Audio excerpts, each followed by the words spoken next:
Punky Brewster won't be seen tonight, so we can bring you a very special episode of The Gen X Files. Welcome to The Gen X Files. I'm Jim. I'm Adam. And today's show is all about Lethal Weapon.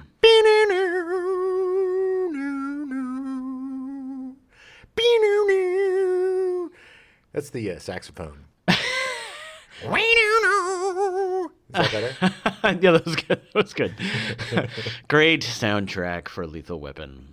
Yeah, I'm back when Eric Clapton was sane. Oh, yeah, before he went crazy. Yep. And, Well, yeah. there was a lot of people that were saner back then. In fact, they were involved they in were this all movie. involved in this movie. But this is a simpler time when things weren't as crazy. Yeah. Take yourself back to 1987. Ooh. In a blow to burgeoning incels nationwide on May 4th, the Supreme Court rules that Rotary clubs must admit women. Oh, man, what a day. What a day.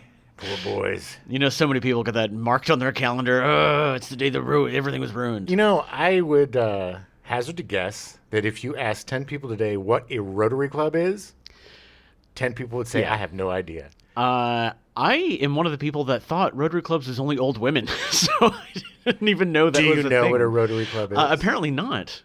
A Rotary Club is where people meet or met Yeah. to learn how to dial rotary phones really quickly. Okay. All right. Because if you remember, before, button phones, there was a...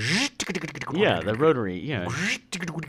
Man, I tell you, if I met somebody back then when we had that phone and they had too many nines in their number, I wouldn't No. be friends with them. Because half your day would be... Yeah. In January, Prozac is put on the worldwide market despite lacking approval from the U.S. FDA. Just in time for those poor men who are sad about their Rotary Club. Yeah. Letting women in, they could get on the prosy and feel a little bit better. 30-something debuts on ABC and departs from typical dramas featuring analytical, self-absorbed baby boomer characters, which kind of becomes all of them. Oh, man, we watched that in college. Yeah. And I was like, they're so old. Yeah, I was too young for this, and I definitely thought they were too old. I was man. like, why do I care about their problems? It was, I had one of my roommates in college was obsessed with that show. Oh, So really? we watched that. Yeah, he loved it. It explored things that other dramas didn't, like Right. infidelity and Okay. and being unhappy in marriage and how to balance the work-life load of being a yuppie and a buppy and a sloppy juppy. So what were dramas before that?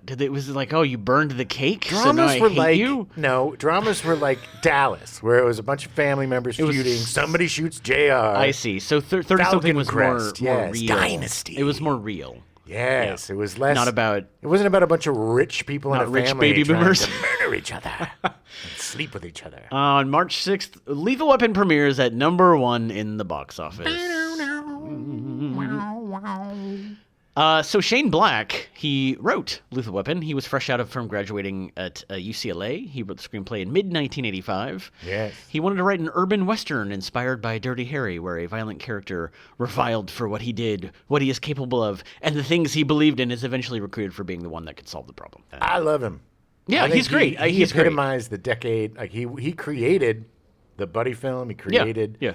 the genre that we all see today. So he wanted the protagonists in this script to be everyman policemen. In fact, he said that they would be, quote, Guys shuffling in a town like Los Angeles searching for something noble as justice when they're just guys in washed and worn suits seeking a paycheck. which I guess eventually was Danny Glover, but not really. I wouldn't call Mel Gibson in this movie a guy shuffling around in a worn suit. No, not at all. And even, Danny Glover, Yeah, I mean, yeah. there were no paunches on those gentlemen. They had six packs. That's true. The Danny first Glover looked great. he looked great. Yeah, Man, for being 50. makes me sad. The first draft of the script was very different and much darker than the final film. It was 140 pages long, and both the plot and the characters were different, and action scenes were much bigger. The ending of the script contained a chase scene with helicopters and a trailer truck full of cocaine exploding over the Hollywood Hills, with cocaine snowing over the Hollywood sign. That is so Shane Black. And I'm so surprised it wasn't in a movie. With, and the weather outside Yeah. is fast food. And everybody's like, and the kids are like, tongue out, and they're like, no, put your tongues in, damn it. Well, Shane Black, to his credit, he hated this first draft and he initially discarded it. But then later picked up and rewrote it into new drafts and what we'll eventually see. That's why Shane Black is successful. Yeah. Because if you don't hate your first draft, Yeah. This is the thing. You love your first draft when you're writing it, and you love it when you finish it, and then you put it away for like 3 days, and then you read it, and you're like, what? But hopefully there's enough in it. Like most of my second drafts, there's maybe like 10 to 15% salvageable. Yeah. But at least it gets you on the right track. Yeah. And, I think, this guy's got it going. He's a good writer. So his agent sent Lethal Weapon script to various studios and was rejected by everyone until Warner Brothers executive Mark Canton took a liking to it. He brought along producer Joel Silver, who loved the story, and he worked with Black to further develop the script, and they paid him $250,000 for it. Oh, yeah. This was the time when studios, especially Silver, man. Yeah. A lot of people don't really remember Joel Silver, but Joel Silver produced everything in the 80s, every action thing. And he forged these relationships. He worked with Donner. He worked with Black. He wasn't an easy guy to work with. No. I met him several times. Yeah. And he's a yeller. He's a screamy-deemy. But he also is a great businessman. Yeah, and unfortunately, a lot of those guys are prickly pears, but they do know how to get stuff done. Yeah. I think wasn't it Shane Black who was the first writer to be paid 7 figures for one of his scripts? Yeah. This was the time when people were just blowing up, and they're like, so the writer, this was the time where the writer was king. It was a very small, tiny window in Hollywood history where the writer had a moment. And they were dropped. It was another prestige thing. It's like, okay, we're going to drop. Yeah. You dropped $1 million on a script. We're dropping $2 million on a script. Yeah, exactly. And then somebody dropped $2.5 million on a script. That movie bombed, and people are like, we're putting the writers back in the drawers. I'm pretty sure the 7 figures he got paid for was for Last Action Hero. Yeah, that was also the end of the of the honeymoon or whatever of that period of raining money down. So Leonard Nimoy was actually one of the choices considered for directing, but he didn't feel comfortable doing action movies, and he was working on 3 Men and a Baby at the time. Very different. So he said no. Yeah. No action sequences and 3 Men and a Baby. I mean, there's not a lot of gunplay. No. So they asked Richard Donner to direct because he did Superman and everyone loved him. And he loved the script, but he wanted some changes. So he brought in writer Jeffrey Boehm to do some uncredited rewrites on Black's script after he found parts of it to be too dark. Richard Donner, the thing about him that's so great, big old bear of a man, one of the last kind of Hollywood he-men, but directors, but also he and his wife were very socially conscious. They were putting stuff in their movies, messages and stuff in their movies before anybody else did. And he was a funny as hell guy. Oh, yeah. And that's why he wanted to bring this in. In the hands of a different director, these movies wouldn't have been, he was a huge Looney Tunes fan. So was Mel Gibson and the Stooges, the Three Stooges. Yeah. Well, it's just evident in the movie. Yeah. Right. But that, in the hands of another director in an Nimoy or in another director, it wouldn't have had the same humor because that's what he brought out of it. And that's why he brought his buddy in. It was kind of like, let's lighten this up, man. Yeah, you don't need 2 hours of just dark. You No, can have it would have dark, been. But you got to balance it with light. Yeah, you got to have the fun family guy balance with the suicidal psycho case, And the suicidal psycho case, he just needs a buddy. Yeah. That's one of the very first things I learned in theater school was a great directing teacher. He was like, drama, you have to have the light moments. You have to. Because otherwise then the dark moments are just not dark. They're just normal. You need balance or people. You can't just relentlessly beat somebody over the head with sadness. We've seen plenty of those movies. Yeah. Well, look, I mean, even Schindler's List has a couple of moments of levity. I'm not going to say funny, but levity. To lighten the time. It's not... We're just not capable of watching something. It's just dark and sad. I mean, I guess we are, but it's just anyway. Yeah, I mean, but then you've got they'd be like Solaris. It's just Richard sad. Donner knew how to make the balance. Yeah, and he 100%. knew, and that's the thing about this. is it got the balance perfect. Right, right. And a lot of that was because of Jeffrey Boehm. Now, I did not know who Jeffrey Boehm was, and God knows man. I should know who Yeah, Jeffrey Boehm was, yeah. because not only did he rewrite this movie, but he rewrote a rejected script of Shane Black and Warren Murphy's for the second movie. He wrote the script for the third Lethal Weapon movie, and he actually did an unused draft for the fourth film. Second one, awesome. Yeah. Third one, not so much. Fourth Yeah. one, good. But Jeffrey Boehm also wrote The Dead Zone, Indiana Jones and the Last Crusade, Inner Space, and The Lost Boys. Great. Which is oh my God, it's like, how do I not know who this guy is? Yeah. In fact, his cumulative gross of all his movies is over $1 billion. Yeah. It's crazy that he's not more of a household name. Telling you, man. Yeah. People don't know writers. I know, Writers are the it's unsung sad. heroes of the biz. Unless there's very few Shane Blacks out there that everybody knows who he is. Yeah, that's true. You know, there's not a lot of rock star writers. You No, know, it's unfortunately. unfortunate. It's so sad. Okay, so Can I just take, because we're talking about crime, I have to, this is so way off the topic, but it'll only take a second, because this is on my mind. All right, I've been watching that NBC or ABC crime documentary about serial killers in the 70s in Los Angeles. Okay. You know, cops. That's probably why it's on my mind, because it's, again, LA cops, like these Yeah. guys are LA cops. Well, they're talking about all these different serial killers that are working at the same time. And one of the guys that they're going after is Rodney Alcala, who is the dating game killer. You know, he killed a lot of people as a Did he? photographer. Oh yeah. Wait, And- wasn't Richard Ramirez on Ding Game too? Anyway, sorry. But here's Yeah. the thing. So I'm watching this thing, and they show the clips of him on the dating game. Okay. He's a creeper. He won, okay? He won. Now, you're the other two guys, Yeah. and, you know, the news breaks or whatever, and you're like, I'm such a loser that they picked a serial killer over me.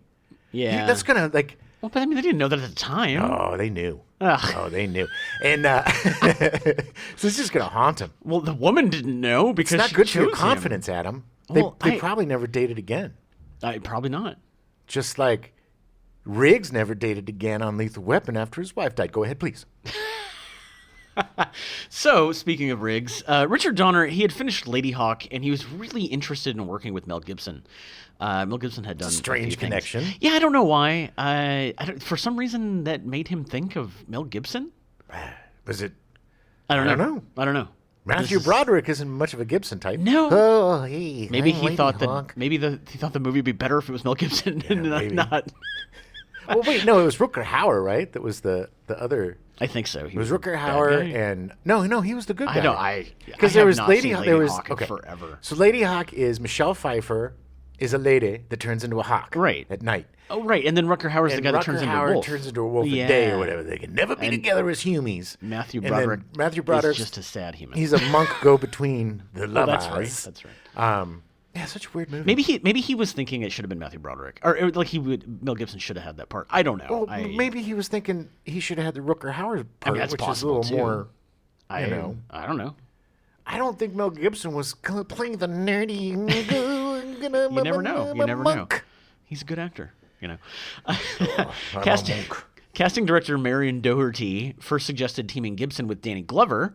Murtaugh in the script had no set ethnicity, so she suggested him. Yeah, no, she's awesome. Casting director, by Yeah, the way. yeah. She has casted a lot of his stuff and a lot of other stuff, and she know. I mean, it's those kind of magical pairings. Yeah. You know, because who would have thought Danny Glover wasn't that big? His biggest thing was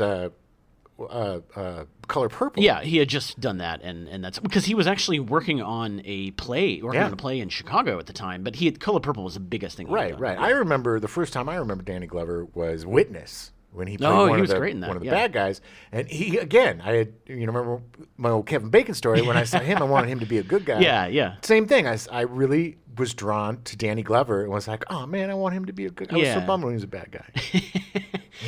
he got drowned in grain. Oh, that's right. Yeah, That's drowned in right. grain. It's a bad way to go. Very coffee. Oh, yeah, that's not good. So she arranged for Mel Gibson to fly in from his home in Sydney, and Glover was flown in from Chicago to sit down and read through the script.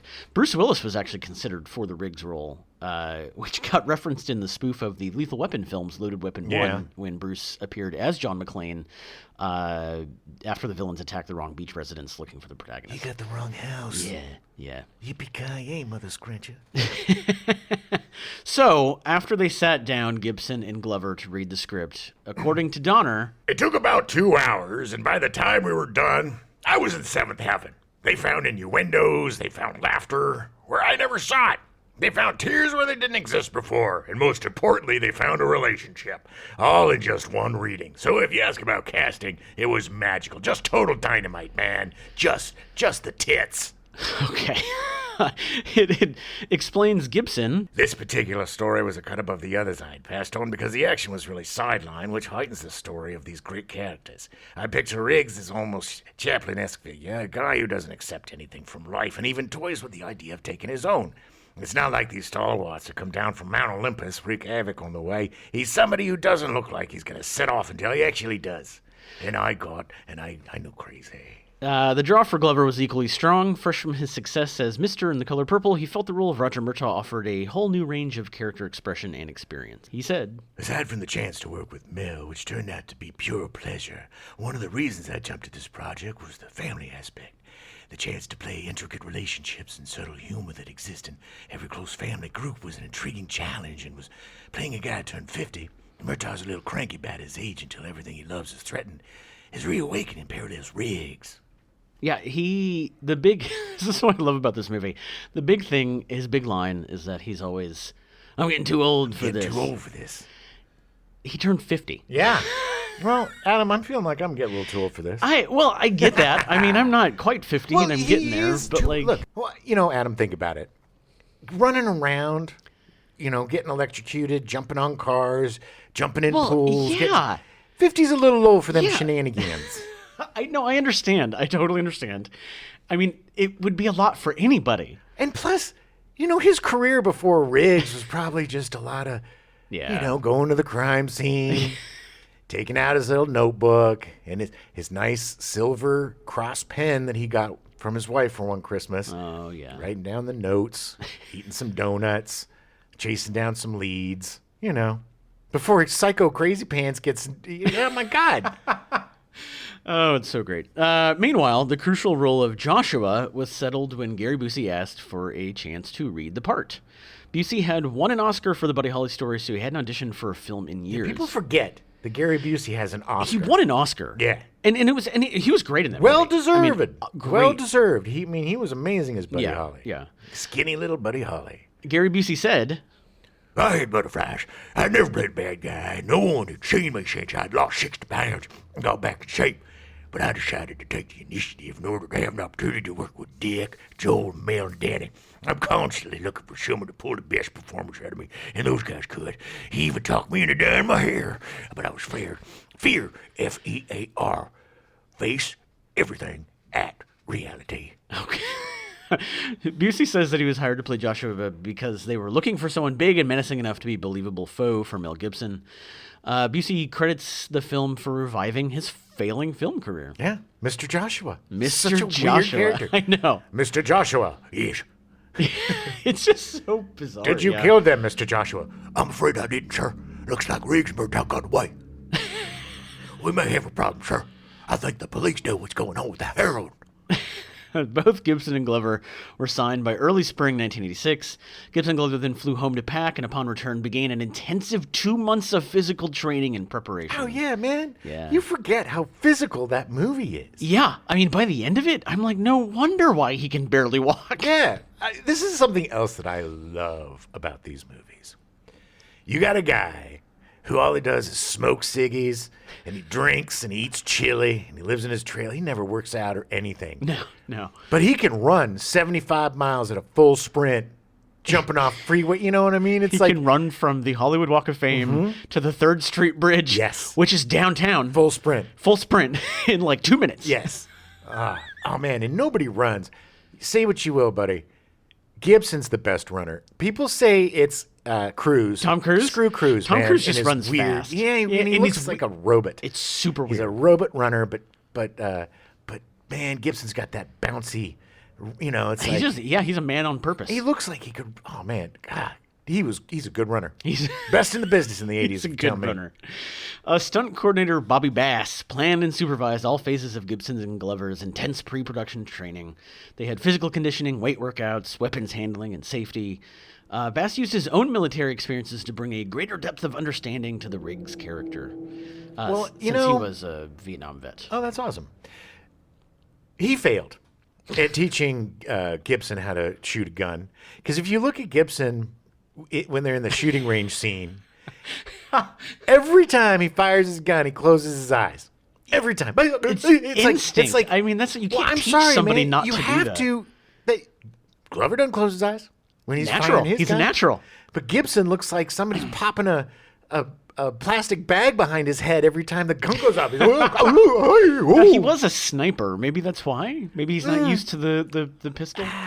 He made a smiley face with bullets from 1,000 feet away with a pistol by closing his eyes and acting like somebody was slapping his face every time the gun. Oh, hey! Yeah. I'm just saying. When they you should've watch worked the on movie that. again and you see that scene, that is all you'll be able to see. All you're going to be seeing is his like, surprise as blink. Jim pointed it out, that was it. That's all I could see. Yeah. Again, we love this movie. We tease what we love. Gibson and Glover spent time in the field accompanying working LAPD officers so they could get some experience. Throughout filming, technical advisors from the LAPD as well as the LA County Sheriff's Department worked closely with Dick Donner and the actors to ensure authenticity, except for the end, where they just let them beat the crap out of each other in a yard. Yeah, in reality, they would have all been beating the crap out of the subject, and he would not have been blonde. Oh, my. Cedric Adams was the first technical advisor brought in. Richard Donner said about Adams, Adams thought the best possible way to show just how lethal Riggs really is to show his mastery of a form of martial arts never before seen on screen. Donner wanted Riggs' style of fighting to be unique, so he chose 3 unique martial arts styles. Ooh. Gibson and Busey were instructed in capoeira by Adams. Ooh, capoeira. Yeah, capoeira, the Brazilian dance fighting. Brazilian martial art that combines elements of dance, acrobatics, and You know music. who's really into capoeira? Who? The little girl from Bob's Burgers. The Tina? Tina. Yeah, that's right. The whole capoeira episode. Yeah, it was practiced by enslaved Africans in Brazil at the beginning of the 16th century. There is a starting file called Jailhouse Rock, Thank you very much. which was taught to them by Dennis Newsom. Jailhouse Rock, also known as 52 Hand Blocks, is a name used to describe a collection of fighting styles that was practiced or developed within black urban communities in the 1960s and 1970s. It has a mythological origin story of having been originated with the U.S. penal institutions back in the 60s and 70s. That's awesome. Although they also say that it in no way could have, because they never would have allowed that in any penal institutions. Sure. Yeah. There's never fighting or anything illegal in penal institutions. Nobody dies in there. They just stay there. and make it up. Nobody does drugs or drinks or kills each other. And they were taught Brazilian Jiu-Jitsu by Rorian Gracie. I believe he's the son or the father of Hoist Gracie, who was kind of made it MMA, possible. right? Yeah, he made it very popular worldwide. But it has a lot to do with ground fighting and submission holds. So they combined all these together to do the big fight at the end. I did all the research beforehand, and I really thought there was more martial arts in the movie. We're kind of desensitized now because everything is wires and Yeah. flippity-floopity and spinny spins and kicks that everything defies gravity. There were no wires. Yeah, There were just a couple of approaching middle-aged dudes flip-flopping around on a wet no, they were lawn. just trying as hard as they could to stay But up. it's still a great fight. Oh no, it is. It's still a great fight. I mean, it is so Hollywood. As soon as the car comes and knocks off Through the house. No. Oh. Knocks the fire hydrant. Oh, so now we yes, got the yeah. because it never rains in LA. We couldn't have a rainy night. No. You know, No, of so course not. it had to be. Let's just waste a ton of water by knocking over a fire hydrant. But anyway, I knew as soon as that, it's like, oh, we're setting the scene, man. It's like Mortal Kombat. We got the scene. It's getting all set for this big fight. Bobby Bass, the stunt coordinator, he was a former U.S. Army Special Forces instructor and judo champion. Also provided training in various techniques. The training continued throughout filming, and they trained for almost 4 hours a day during shooting. Wow. Well, they had because you had to make it look right. Yeah, you yeah, know, like I yeah. said, it's like it's all on screen. You know, And it definitely is there. Yeah, it there's a definitely. lot of wide shots. Yeah. Donner lets things play out. You Sure. know, he shoots a lot, but he lets things play out. not- He doesn't put a. Yeah. You know, he'll take like a. Oh, man, he loves blowing stuff. He loved blowing stuff up. He would find out when stuff was blowing up and then gear a scene around it. Like in Lethal, I think it was Lethal Weapon 3, the opening. There's a bomb in this building and they have Yeah. to save a cat. Oh, And yeah. they Yeah, don't- yeah, yeah. And the building blows up. He was like, "Oh, you're blowing up a building?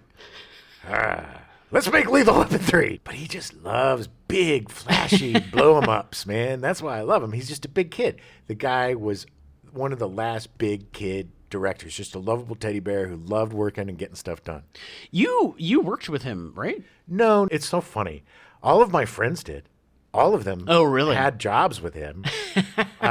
So I knew him ancillary. I got to meet him a few times, and I got to go to his house a bunch. Which is in the movie. Yeah. The pool where the guy gets all caught up in the pool cover. With the two ladies, and he Yeah. shoots at them. Yeah, That's his pool. That's Donner's pool. That's his and house. That carport, Yeah, yeah. oh, that's crazy. And Yeah. above, of course, they didn't show it, but on the, it's up in the Hollywood Hills, and up in the hill, up in the mountain part, there's this giant Superman busting through. Oh, nice. The mountain. The mountain. Nice. And I saw the original El Mariachi there on like Wow. a videotape before anybody knew. Because Oh, they were wow. like, "You Wow. got to check this kid out." Oh, wow. This Wow. Rodriguez kid, he's something special. So, and it was just really cool. And he was very friendly. He was always just like, "Who's in night?" It's like, "Who's over?" But anyway, everybody that worked for him loved him. My friends, Yeah. my friend Sean got into the camera union because of him. Oh, nice, nice. He worked on so many of his movies. He worked on Maverick. He worked on Wow. Conspiracy.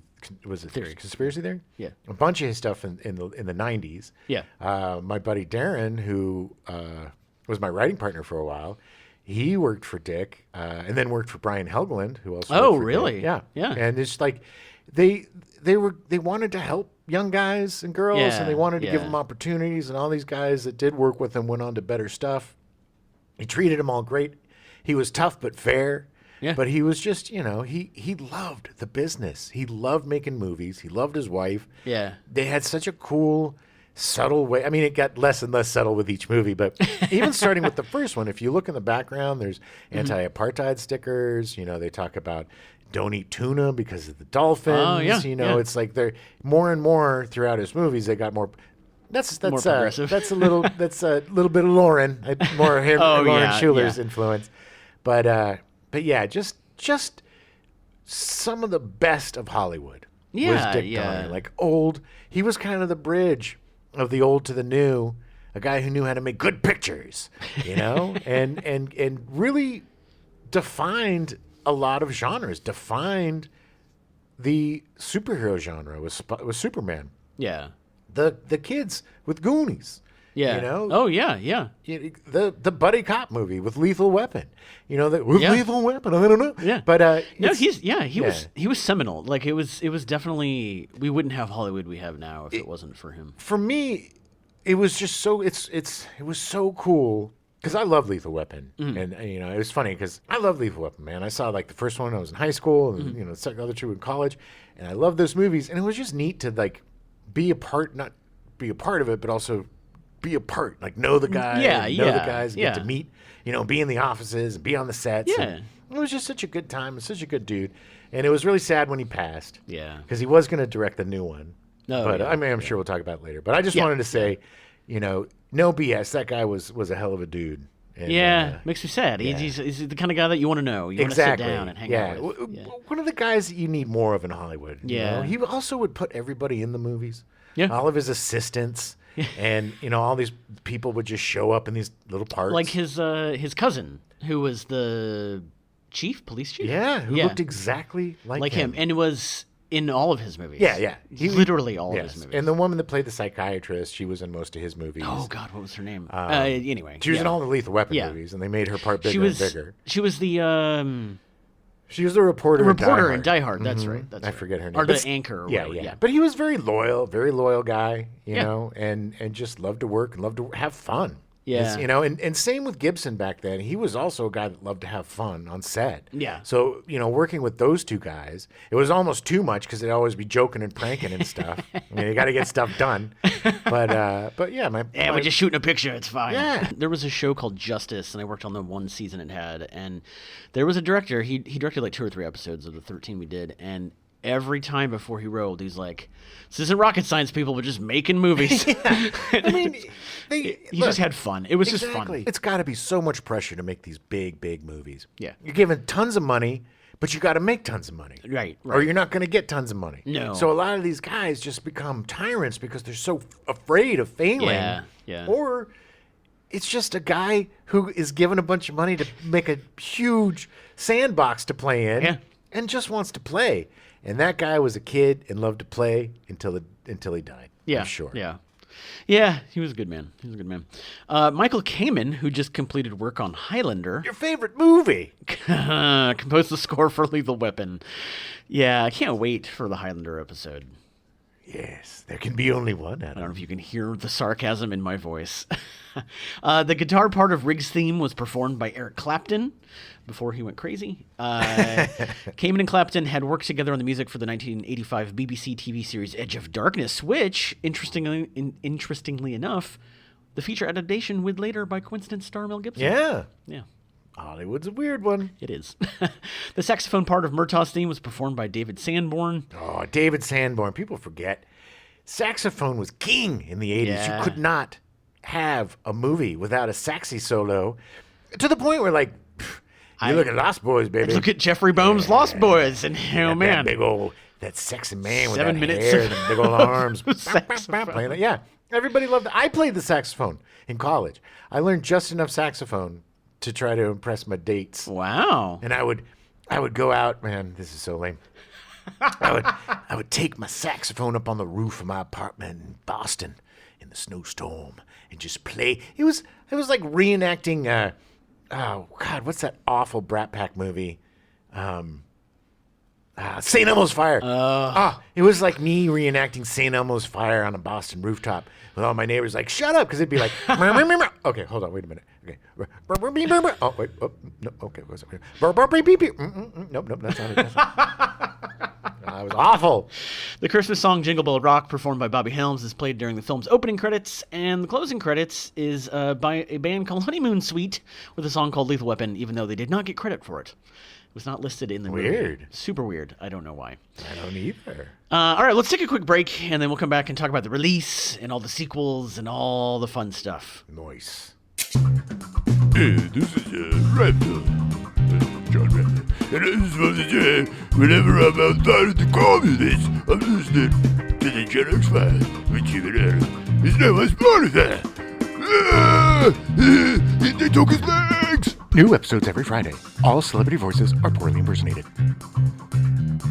So, when it was released on March 6th in 1987, it was number 1 at the box office for 3 weeks before Yeah. Blind Date took the top spot. Okay. Bruce Willis was pretty popular He was. from a show called Moonlighting. Yes. He kind of came out of nowhere. He was one of those guys that just appeared. Yeah. And then became a star. Like, God, who were we just talking about that did that? Or like Jonathan Majors, who just suddenly is in everything. Yeah, exactly. Yeah. These guys that just transcend, look, he had been around doing, Yes. he'd been a bartender and working his ass off for a while. He did his due diligence. These Yeah. quote unquote overnight successes.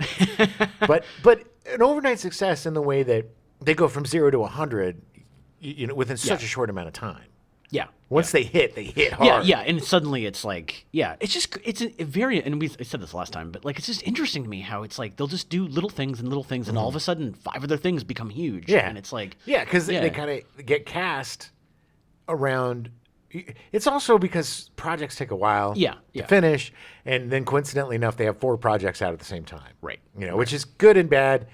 It's good because, you're getting some recognition, you're getting some Right. ching ching, but it's bad because you might get overexposed and people get sick of you. yeah, and then they don't want you to be in anything.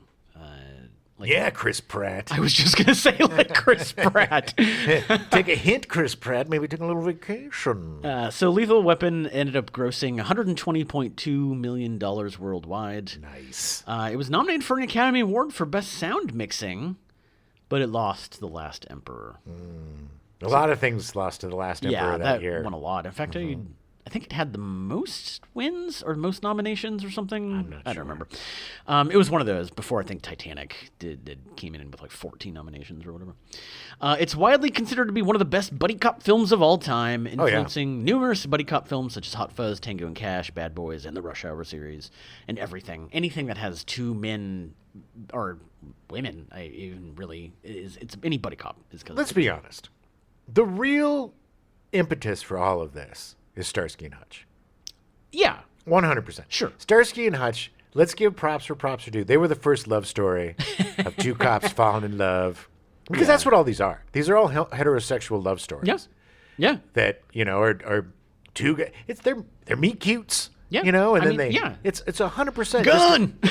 This is how guys watch love stories. Yeah.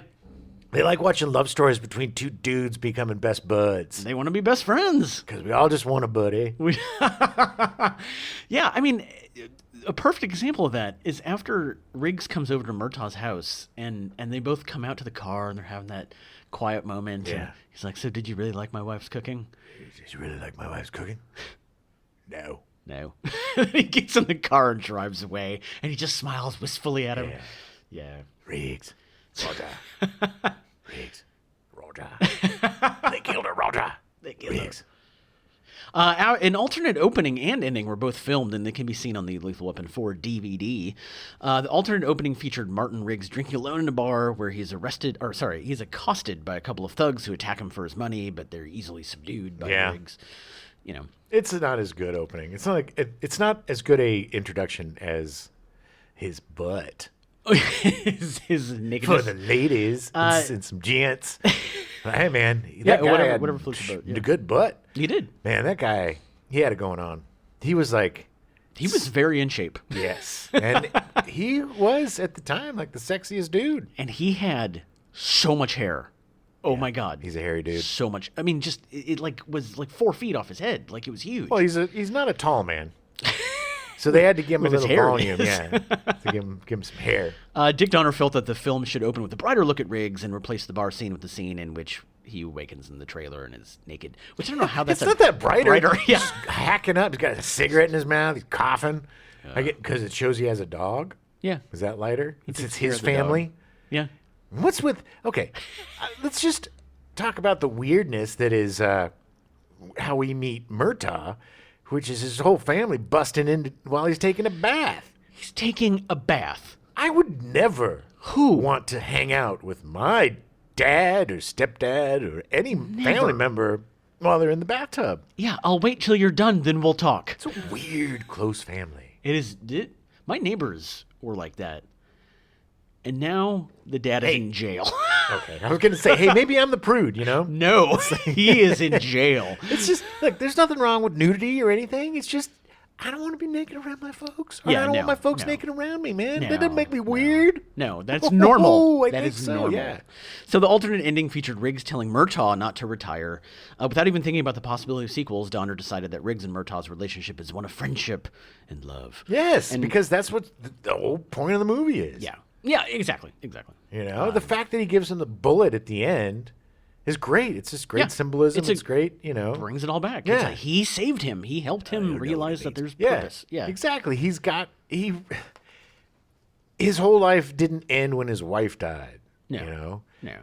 In a car accident, which we find out in sequels wasn't an accident at all. Oh, that's right. That's right. Yeah, baby. I I know haven't the seen whole lore. sequels in forever. Oh, man. So there was, in addition to the film's theatrical release, there was an extended director's cut version that was later released on DVD. The director's cut's 7 minutes longer. Features additional scenes, like one depicting Riggs dispatching a sniper who had been firing at children in a playground. What? That's what? It just seems unnecessary. Another scene, Riggs picks up a street-walking prostitute, but instead of having sex with her, he takes her home to watch the Three Stooges on TV, illustrating his loneliness following the death of his wife. Yeah, whatever.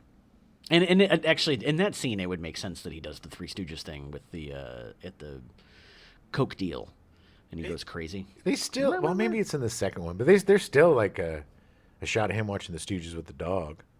Oh, yeah, maybe. Oh, yeah, I think maybe it is. Yeah. I think they changed it to him watching the Stooges with his dog rather than Right. a prostitute. So the movie was successful enough to spawn 3 sequels: Lethal Weapon 2, Lethal Weapon 3, and Lethal Weapon 4. Lethal Weapon 2 Yeah. is arguably a better movie. Lethal Weapon 2 to me is a sequel that surpasses the first. And the reason why I say this controversial statement is because the relationship was already established. And they didn't do a thing where it's like, oh, now they're not friends anymore. Right. They got to become friends again. Right. Oh, good doogie, which is the worst. I hate that lazy trope more than anything, which is like, oh, we built up this amazing friendship in the first movie. Let's destroy it for the second one and build it up again because that worked so well the first time. F you. That's stupid and lazy. This one, they're buds, and they, there's still some tension between them. But it's Sure. It's like a married couple tension. Yeah. And the smartest thing they did was bring in Joe Pesci as Leo Getz. Leo wants Leo Getz. They F you in the drive-thru. F you in the drive. But such a great chemistry, the three of them. Yeah. And Yeah. Pesci playing. I love when Pesci doesn't play a tough guy. I like when he's a vulnerable, because he's like a wannabe tough guy in this, but he's just, he gets like so tossed around by them. It's just so funny. It's so good. I don't know. To me, that movie surpasses the first. Wow, okay. I love them Interesting. both, but I will take 2 ahead of 1 just as a pure good time. All right. And I like the villains better. Okay, fair. 3, was 3 the one that they brought in Rene Russo? Yes. Okay. 3 wasn't as good. 3 got a little too preachy. It was about corrupt cops, and there was this whole subplot with Murtaugh's son. One of his buddies was a gang kid. Oh, and he that's gets right. killed, Yeah. and Yeah. It's just a bit of a downer. It wasn't as fun. Yeah. And the villains were crap. The whole bad cop yeah, villains yeah. weren't exciting. There was some fun stuff in it, Right. but it just missed the mark. It was the shine was coming off the bullet on that one. Yeah, and then they made 4, which that was the one that had Jet Li was the villain. Yes, and I loved it. And it also had Chris Rock as the future son-in-law that's right. That's right, of yeah. Murtaugh, who's engaged to his daughter. yeah. And they have that amazingly funny scene with Benny. And they're at the dentist, and they're all on the gas, and they're all laughing, and there's like, and they're not supposed to tell. Spoiler alert for a 25-year-old movie. They're not supposed to tell Danny Glover that his daughter's pregnant, and so, but on the gas, Yeah, it's they're like, on the gas. My baby's having your baby having my baby. It's just so. It was just fun, man. It got back to the fun. Yeah. It was about, it's this huge family. It made it about family in a really fun way. Yeah. I really enjoyed it. I thought it was fun. The fact that it was a much older Mel Gibson holding his own against Jet Li, I thought was kind of laughable. But Well, Jet Li wasn't that young either that's true. at that point. But he was badass. And he it didn't was- really hold his own. Jet Li kicked the He crap did. out He of did. him. He did. I Yeah. mean, it was. They played off of that too. I mean, it was. That's true. He was That's starting to get true. too old Yeah. for that stuff. It's like it had come. It was a fun. Watch it again if you haven't seen it, because I really believe it was a fun movie, and it kind of had the whole. Rene Russo was great. Yeah. She was such a good foil for him, and it just seemed like they're all. Maybe it was. Look, for a big super fan, it might have been a little goofy for other people, whatever. But for me, it was just fun to see the gang back together, having a good time. Yeah. And it Yeah. was not as dark as third. Right. As number third. Number 3. So Lethal Weapon was released in 1998, and that was the last thing that was done. There was some video games released. There was in conjunction with the third movie. Amiga, Atari, PC, DOS, NES, Game Boy, and Commodore 64 versions were released in 1992. Oh. Which was interesting. The Commodore 64 was still releasing games in 1992. Yeah. It had a life, baby. Yeah. I just thought Do it you was- know it what was kind fun. of, what was it? It was like a side-scroller game. Oh, really? Yeah, Like yeah, a yeah. shoot 'em up, beat 'em up? Yeah. Like Contra? It was actually, people complained about it because it was apparently much easier to kick people than it was to shoot people. Hey, And that's rigged, and it was baby. much more powerful. So, but apparently the game's really hard. Like, it's a very difficult game. There was an arcade version that was released in 1993 that was ported to the Super Nintendo that same year. But it was I the seem same. to recall that one. Yeah. I kind of. I can't imagine me not playing it, Right. being a super fan. We would get a lot of merch for free. Like I had all the Lethal Weapon movies on Laserdisc. Oh, nice. And all the Donner stuff on Laserdisc. Nice. Goonie, they would just be like, they'd have piles of crap in the office, and one of my roommates would be like, here, Take here, it. just take the it. stuff. On January 19th, 2011, Warner Brothers announced plans to reboot the Lethal Weapon franchise without Danny Gibson Yeah. and Michael. No, Who's Danny Gibson? Michael Glover? I don't know who these people are. Mel Gibson and Danny Glover. Danny Gibson and Michael Glover. I don't know who those people are. Maybe that's who's going to be in the Yeah, new reboot. those reboot. were the new actors. Yeah, Strange, coincidentally enough. The new franchise was set to feature the same characters but a brand new cast. Dumb. Will Beal was hired to write the script, but it was eventually canceled. Yep. Yeah, it just seemed like a bad idea. That's the whole point of Lethal Weapon is the chemistry between those two actors. Yeah. You know? That's what makes it work. Yeah. And as evidenced by the fact that there was a television version, which that eventually turned into the television version, the script that was canned. Which I heard was not too bad. It came out in 2016, had 3 seasons. It starred Clayne Crawford as Riggs, Damon Wayans as Murtaugh, and Tom Lennon as Leo Getz. They had to fire Mr. Riggs. Yeah, he apparently was a bit of a bad person. Yeah, he was a lot of a bad person. Yeah, he was not a good person. And that's the thing. Here's the thing. No, but what happened was they had to replace him, and then that's it's the show. Yeah, code. that was it. Yeah. I think it went 1 season without him in it. Yeah. Or I checked it out. I'm a fan of Lethal Weapon, so I was like, I'll check it out. It wasn't bad. It just wasn't Lethal Weapon. Right. I like Damon Wayans. I think he's I great. like Damon Wayans. I like Tom Lennon. So Yeah. I didn't know Clayne Crawford at all, but it was just one of those. I was like, He was fine yeah. until we found out he was a monster. They're all fine. What is it with Seems that to be an part? ongoing thing with Riggs can't seem to keep it together. Maybe it's the curse of Martin Riggs. Well, yeah. Don't play that part, Adam. I know you've been offered it several times. I had to turn it down because I knew about the curse. Yes, you're like, I'm not playing. You can't get me to. I'm too old for this ass. I'm gonna turn into someone I don't want to be. Yeah. Just a couple weeks ago, on November 15th, Mel Gibson confirmed that he's in talks to direct and star in the 5th Lethal Weapon film. I'm excited. He said he would be helming it to honor Dick Donner. Dick was supposed to direct it before he died. Yeah. He was prepping it. They were getting it together. That's too bad. I would have really liked to have seen that. It would have also- yeah. Gibson will be good. I mean, he's a good director. So Gibson's a great director. yeah. See, look, he is a very talented dude. He's a very complicated guy, and he's got some demons that aren't good and aren't acceptable. That kind of stuff isn't acceptable. But it seems like, if he's doing the work to get past that, then I applaud him. I don't know. I hope so. Yeah, it I really hope seems so. He's been working again. I don't think that we should judge somebody on their worst day or their best day. Right. There's a lot of days in between. And everybody makes mistakes. If he pays for his mistakes, then that's good. Yeah, Yeah. Then I think we can forgive people if they learn from what they do. As long as they're willing to work on it and be better people. Look at Robert Downey. Downey Jr. Yeah, and 100%. I mean, God, Robert Downey Jr. He woke up naked in a girl's bed. Yes, he was in a house that and- wasn't his own. And strangely enough, one of the people that really helped him get his shit together was Mel Gibson. Oh, yeah. And I'm not a Mel Gibson apologist. I get it if you're like, I hate him, I'll never watch anything he does. I totally get that. He's also a very talented artist, and unfortunately, our favorite artists are often complicated people with complicated lives. Lethal Weapon 5 is going to be written by Richard Wink. He wrote The Equalizer and Jack Reacher Never Go Back. Nice. I mean, The that's Equalizer, yeah. the new Equalizer movie with Denzel? Denzel Washington is incredible. Yeah, no, Absolutely it's great. incredible. It is great. And what was the other thing? Jack Reacher Never Go Back, the sequel. Yeah, the Jack Reacher movies, even though Tom Cruise is horribly miscast, Sure. Jack Reacher would use Tom Cruise as a toothpick. They're still good movies, still well written. Yeah. If you're not a fan of the books, then you can enjoy them with it. Yeah, of course, person of that's course.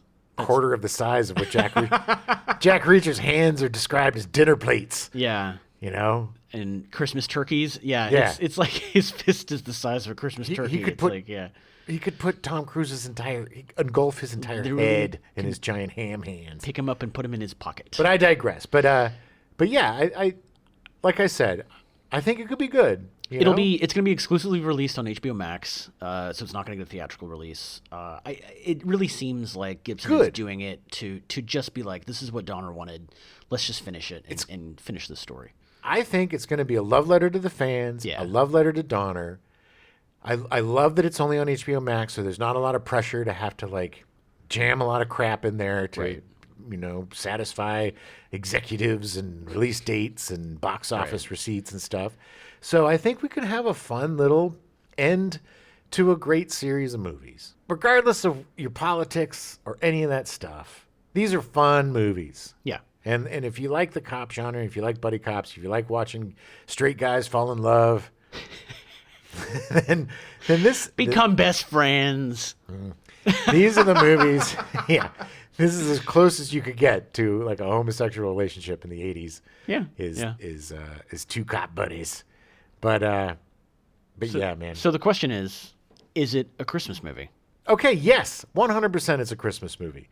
It's a Christmas movie because it takes place during Christmas. There's does. Christmas songs in it.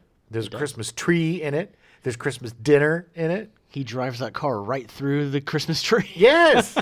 Ho, ho, ho. Yes. Anytime there's Christmas stuff, look, we were watching the movie, and we were talking about Shane Black, and we were wondering if he made any movies that didn't take place during Christmas. And I think there were a couple. One or two. Yeah. But mostly, yes. But so any Shane Black movie is a Christmas movie. You know? He loves Christmas. He just really likes that time of the year, apparently. Yeah, look, I was going to say Chitty Chitty Bang Bang. Chitty Bang Bang. That's a really famous Shane Black movie. That's such a good movie, too. Yeah, it Dick is. Van Dyke. Oh, yeah. But Kiss Kiss Bang Bang, Kiss Kiss Iron Bang Man Bang, 3. I think, well, no, even Last Action Hero. We talked about this. Even Yeah. Last Action Hero, I think, has Christmas stuff I in think it. so, yeah. It's been a while. I think it does. Because the whole screen. Get to the tree. Watch out for the tree. I love Last Action Hero. Yeah, it's great. It was a way better movie than people give it credit for. What do you think? Who's Arnold Schwarzenegger? It has such a great concept. It's just such a great concept.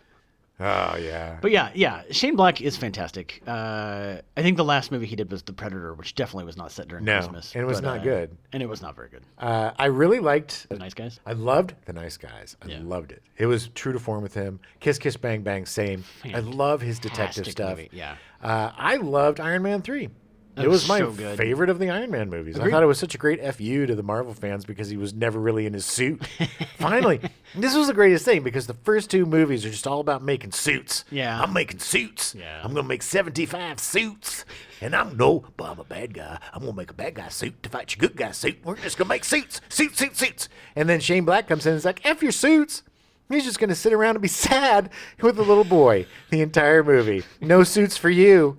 And then all the suits blow up at the end. Yes, and then he kills all the suits. Oh man, that's why I love Shane Black was because he's great. just like F you, Marvel fans. It was a great movie.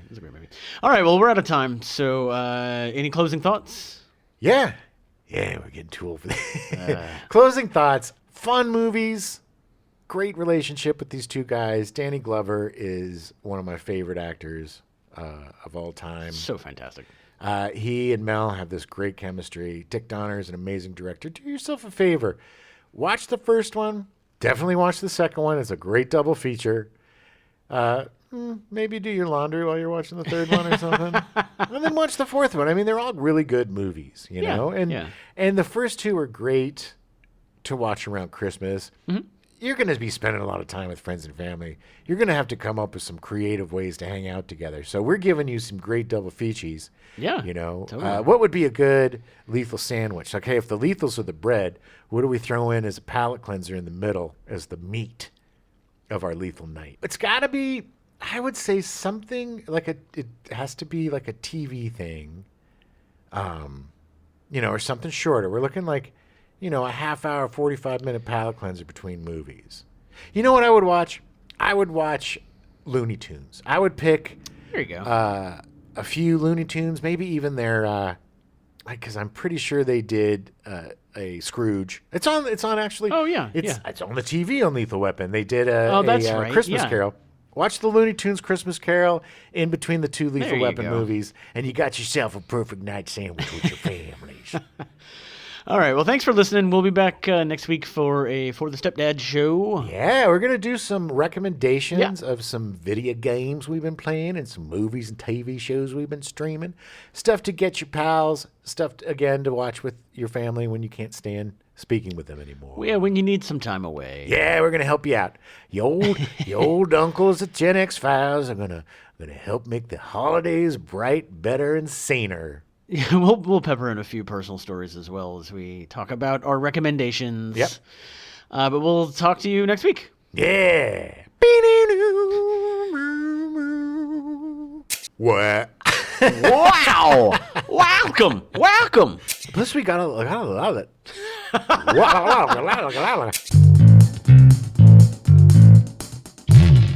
We now return you to your regularly scheduled programming, The $6 Million Man, already in progress.